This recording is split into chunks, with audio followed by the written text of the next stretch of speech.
भारत माता की जय। वंदे मातरम, वंदे मातरम। अशोक स्तंभ के सम्मान में सकल हिंदू समाज मैदान में, अशोक स्तंभ के सम्मान में सकल हिंदू समाज मैदान में। हिंदू धर्म की जय, माता की जय, भारत माता की जय। वंदे मातरम, वंदे मातरम। अशोक स्तंभ के सम्मान में सकल हिंदू समाज मैदान में, अशोक स्तंभ के सम्मान में सकल हिंदू समाज मैदान में। मध्ये हजरत बिल दर्गा आहे, त्या दर्ग्याचं तिथं जम्मू काश्मीर वक्फ बोर्डचं तिथं आपला अशोक स्तंभ होतं, भारतीय चिन्ह. तिथल्या धर्मांध मुसलमानांनी त्या भारतीय चिन्हाला त्याची विटंबना केली आहे आणि फोडून काढले.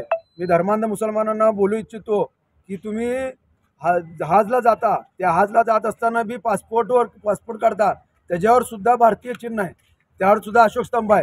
नोटा वापरता आणि तुम्ही दर्ग्यामध्ये जाऊन आपल्या ह्याच्यामध्ये जाऊन ते नोटा दान करता, त्यावर सुद्धा तिथं सुद्धा भारतीय चिन्ह अशोक स्तंभ आहे. आपल्या गिन्यावर सुद्धा अशोक स्तंभ आहे.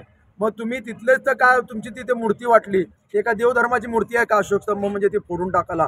तर त्या तिथल्या जे जम्मू काश्मीरमधले जे मुसलमान आहेत त्यांना भारताशी काय देणं घेणं नाही. पूर्वी बी तिथं पाकिस्तानचा झेंडा फडकत होता, पाकिस्तानची जय म्हणत होते. आता कुठं 370 कलम काढल्यामुळं तिथलं ती हे कमी झालंय, पण त्यांच्यातलं रक्तातलं जे पाकिस्तानी प्रेम आहे ते अद्याप गेलेलं नाही.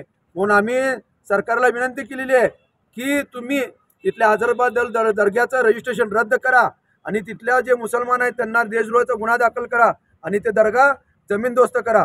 मी पण कोणी सुद्धा भारतातनं मोर्चा काढला नाही. मी भाजपचा सुद्धा जाहीर निषेध करतो. भाजपनं सुद्धा हे मुद्दा उचलून धरला पाहिजे होता, कारण की हा राष्ट्रीय मुद्दा आहे. त्यांनी सुद्धा का बसलेले आहेत, म्हणजे तुम्ही तिथल्या मुसलमानांना पोसत आहात का, हे सुद्धा इथं प्रश्न उपस्थित होतो.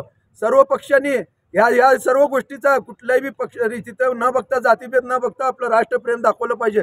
त्यासाठी आम्ही वाढवून शेवटी आम्ही सकल हिंदू समाज सोलापूरनं इथं निवेदन दिले की ते दर्गा उद्ध्वस्त करा आणि त्या जे पदाधिकारी त्यांच्यावर देशद्रोहाचा गुन्हा दाखल करा.